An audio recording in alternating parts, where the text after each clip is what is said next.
Bonjour et bienvenue chez Alformers dans cette vidéo où l'on mettra en place les différentes techniques de scanning découvertes précédemment avec Nmap.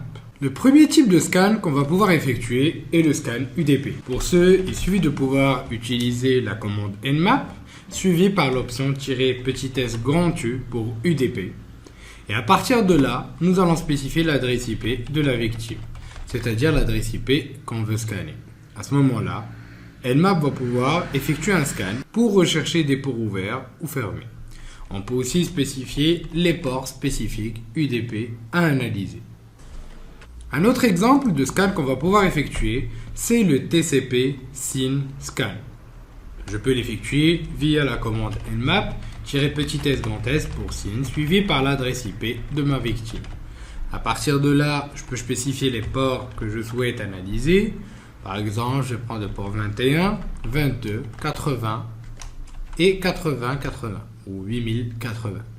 Je vais lancer mon petit Wireshark pour pouvoir analyser ce qui va se passer et je vais lancer le scan. En revenant au niveau de mon Wireshark, je vais pouvoir visualiser donc ce qui s'est passé. À ce moment-là, vous remarquerez que je vais pouvoir envoyer un ensemble de requêtes de synchronisation comme spécifié au niveau de la partie théorique.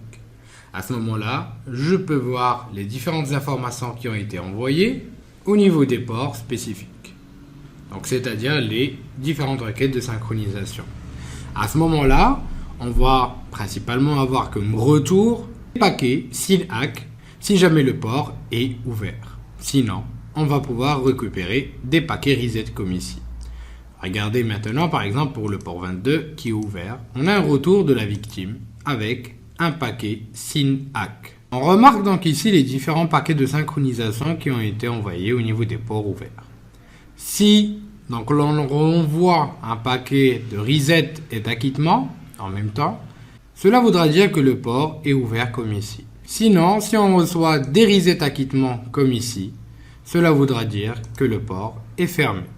Vous pouvez visualiser les détails des différents paquets ainsi que des différents flags en naviguant au niveau de la partie détaillée des différents champs du paquet concerné. Par exemple ici, on voit bien que les flags reset et acquittement sont à 1. Pour les scans un petit peu plus furtifs, c'est-à-dire les TCP full scan, donc là on va avoir une connexion complète qui va être établie, on peut l'effectuer avec la même commande, simplement en changeant la commande, donc en utilisant le T à la place du S.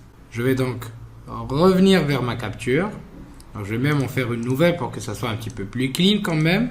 Et je vais refaire mon scan. À ce moment-là, j'arrête tout ça. Et on remarque ici qu'on a les paquets de synchronisation. Les SYN-ACK qui vont être retournés. Et là, contrairement à ce qu'on a vu tout à l'heure, les acquittements qui seront retournés. Pour les ports ouverts, bien évidemment. Pour les autres, nous recevrons des reset acquittements. On peut aussi voir un petit exemple d'un des scans aussi les plus récurrents, qui est le XMask scan, en choisissant cette fois-ci à la place du ST, le SX. Et à partir de là, on va refaire notre capture réseau. J'arrête la capture. Et là, on peut voir les flags feinte, push et urge qui vont être envoyés à la victime. Comme on a dit, si on n'a pas de réponse, ça voudra dire que le port est ouvert. Si on reçoit un reset ACK, ça voudra dire que le port est fermé. Et c'est ce qui va confirmer nos dires. Quant au TCP NuScan qui permet de pouvoir envoyer des paquets avec tous les flags à 0, on va pouvoir donc tout simplement l'utiliser via donc l'option "-s grand M", comme vous pouvez le voir ici. Donc là, je vais refaire la capture, je relance le scan, et là, on verra. Regardez bien les flags à 0. Si on ne reçoit pas de réponse, cela voudra dire que le port est ouvert. Sinon, le port est fermé si on reçoit des reset acquittements comme ici. Et pour connaître si un paquet ou si... et pour savoir si un port est filtré ou pas, c'est-à-dire s'il y a un firewall derrière ou pas, on va utiliser le TCP ACK scan. À ce moment-là, on va utiliser l'option "-s grand A". J'ai oublié de relancer ma capture. Et je vais lancer le scan. J'arrête ce dernier. Et là, on peut remarquer qu'on envoie des paquets avec le flag d'acquittement que vous pouvez voir aussi ici. Si on reçoit un reset, ça voudra dire que le port est non filtré. Si vous avez remarqué, j'en ai envoyé 4. Et là, pareil, j'en reçois 4. C'est-à-dire que là, aucunement ou aucun des ports n'est filtré par un firewall. Si je vais vers ma machine et si j'active le firewall, je vais refaire le scan, je réactive l'écoute et là, je n'aurai pas de retour. Cela voudra dire qu'ils sont filtrés. Quant au banner grabbing, c'est aussi simple que ce qu'on a vu jusqu'à maintenant. Il suffit de choisir les ports concernés. Par exemple, je peux choisir les ports suivants d'ailleurs, en spécifiant d'autres ports comme le port 445, 139 et ainsi de suite. Sinon, je peux laisser tous les ports et je remplace le petit S par un grand V. Et à ce moment-là, on va pouvoir récupérer la version des différentes bannières qui vont pouvoir tourner au niveau de la machine de la cible. Donc là, j'ai spécifié des ports de manière explicite, sinon je peux le laisser tourner. Donc là, on va le voir d'ailleurs au niveau de l'option agressive. Donc là, ça va prendre un peu plus de temps, puisque par défaut, c'est le mode T3. Et on a choisi des ports spécifiques. Bon, ça va être un petit peu plus rapide que d'habitude.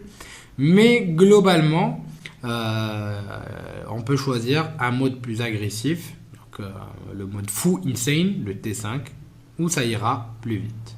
Donc là, on a les versions spécifiques, donc les ports ouverts, fermés, ainsi donc que les versions des services concernés. Quant au "-O", vous remarquerez qu'il va nous retourner des informations sur notre cible, notamment ce qui nous intéresse, l'OS qui tourne derrière, qui ne sont pas vraiment corrects. C'est pour ça que je vous ai dit tout à l'heure qu'il fallait vraiment pas parler de fiabilité par rapport à cette option-là.